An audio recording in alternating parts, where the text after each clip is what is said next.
এখানে একটা PN junction diode আছে। পিএন জাংশন ডায়োডের এই যে এক প্রান্তে এখানে সাদা আর এক প্রান্তে পুরোটাই কালো।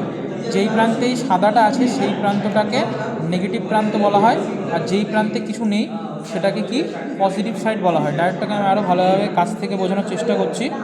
এই যে যেই প্রান্তে এই সাদা অংশটা আছে সেই অংশটাকে বলছি নেগেটিভ সাইড, আর এই প্রান্তটাকে বলছি কি পজিটিভ সাইড।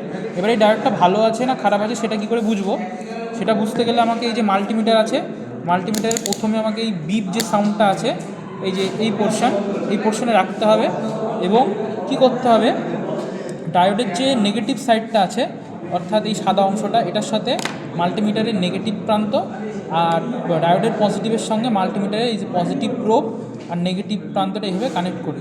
এবার যদি কানেক্টটা করছি তখন দেখতে পাচ্ছি এখানে কিছু একটা রিডিং দেখাচ্ছে, ঠিক আছে?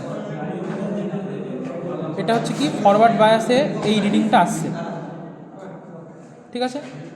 আরেকবার দেখানোর চেষ্টা করছি। এই যে এইবার যদি আমি এটাকে রিভার্স বায়াসে করি, রিভার্স বায়াসে করলে কি রেজিস্ট্যান্স যেহেতু হাই হয়ে যাবে তাহলে সেখানে কি ইউনিটি অর্থাৎ 1 দেখাবে। এই যে 1ই দেখাচ্ছে, অর্থাৎ ডায়োডটা কি ভালো ডায়োড। ফরওয়ার্ড বায়াসে রেজিস্ট্যান্স দেখাচ্ছে এই যে, এবং রিভার্স বায়াসে কি রেজিস্ট্যান্সটা দেখাতে পাচ্ছে না অর্থাৎ হাই রেজিস্ট্যান্সের জন্য। তার থেকে বুঝতে পারছি কি ডায়োডটা ভালো কন্ডিশনে আছে এবং ডায়োডটা ঠিকঠাক।